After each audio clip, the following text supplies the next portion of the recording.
Brought to you by TechnoSpark 20 series smartphones. वो विदेश में थे, हमारी कोई बात हो नहीं पा रही थी, लेकिन पार्टी ने ये तय किया कि सबसे मजबूत और अच्छे उम्मीदवार हैं, इसलिए हम लोगों ने रिकमेंड किया था कि वो बहुत बेहतर उम्मीदवार हैं। तो बेहतर उम्मीदवार के तौर के ऊपर उनका जो है वो घोषणा हुई। नहीं लड़ना चाहते तो कोई बात नहीं, वो कोई कांग्रेस के खिलाफ में थोड़ी है, वो नहीं लड़ना चाहेंगे दूसरा आदमी लड़ लेगा, ये तो कोई बड़ी बात नहीं है।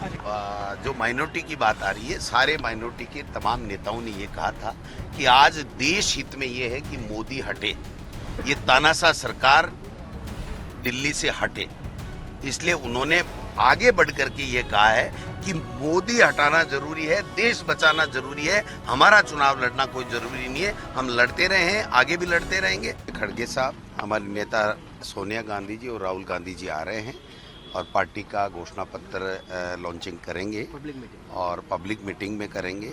बहुत से लोग आएंगे और हजारों की संख्या में जो है वो लोग बाग आएंगे। उत्साह है।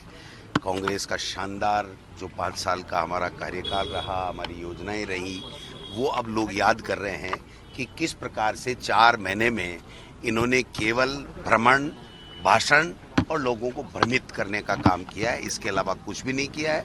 और 10 साल से मोदी जी केवल और केवल थोती घोषणाएं कर रहे हैं, झूठ बोल रहे हैं, झूठे आरोप लगा रहे हैं। आपने देखा होगा कि मोदी जी ने इलेक्शन में कहा था कि मैं हरियाणा और राजस्थान में पेट्रोल के ऊपर 1 पर डीजल पर 12 रुपए का फर्क है वो समाप्त कर दूंगा। आज कर दिया क्या? तो एक नमूना है ये।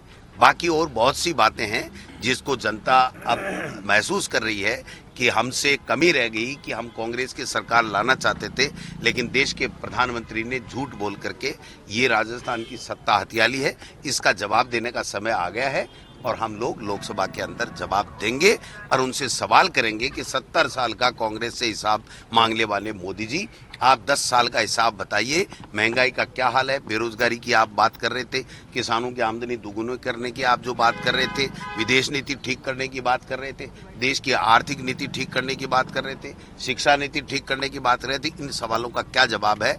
एक पे एक घोटाले हो रहे हैं। इलेक्टोरल बॉन्ड जो है देश का सबसे बड़ा अब तक का घोटाला है, जो प्रमाणित हो चुका है। इसको किसी जगह प्रमाणित करने की आवश्यकता नहीं है। सुप्रीम कोर्ट ने अनकॉन्स्टिट्यूशनल स्कीम और इलीगल पैसा बता दिया। सुप्रीम कोर्ट से ऊपर कोई है नहीं। तो जो चीज प्रमाणित हो चुकी कि ये बेईमानी की है इन्होंने और भ्रष्टाचार किया है, घोटाला किया है, उसके ऊपर जनता इनसे जवाब मांगेगी और इनको पटकनी देगी और इंडिया अलायंस जीतेगा। जनता को कहा है कि कांग्रेस पार्टी उसको ढूंढती रह जाएगी। किसको? उन्होंने अपने संबोधन में कहा है कि चुनाव के बाद कांग्रेस पार्टी गायब हो जाएगी और खुद की कुर्सी का ध्यान रखें तो ज्यादा बेहतर है। मतलब है कितने टिकट बीजेपी का कोई नहीं जीतेगा। अध्यक्ष जी, कितने टिकट रिकंसिडरेशन में है, कुछ ऐसी बात आई? नहीं, देखिए, जो हमारे सुदर्शन रावत जी थे वो विदेश में थे, हमारी कोई बात हो नहीं पा रही थी, लेकिन पार्टी ने ये तय किया कि सबसे मजबूत और अच्छे उम्मीदवार हैं, इसलिए हम लोगों ने रिकमेंड किया था कि वो बहुत बेहतर उम्मीदवार हैं।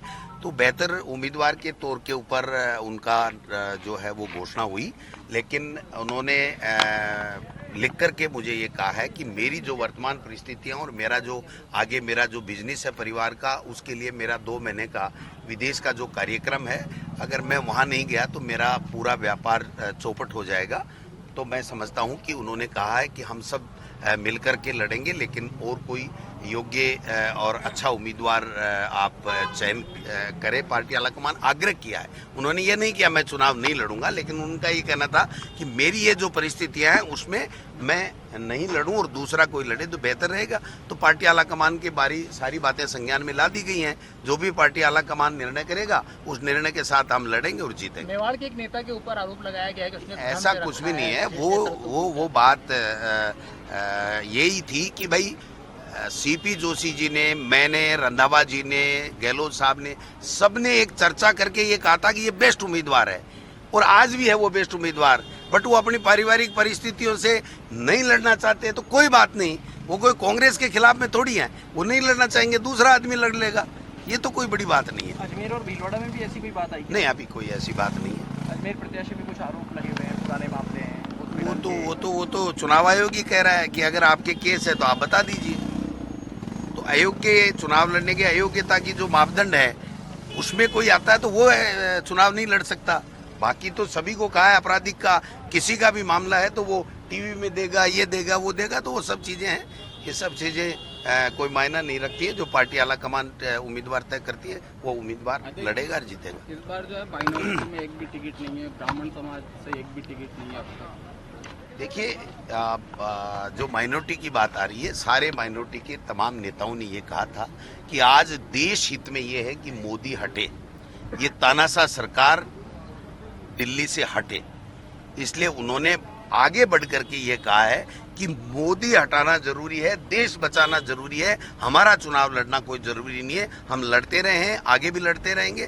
तो ये एक बहुत बड़ी बात है। हम उनके जो त्याग और समर्पण का जो जज्बा है उसको सैल्यूट करते हैं।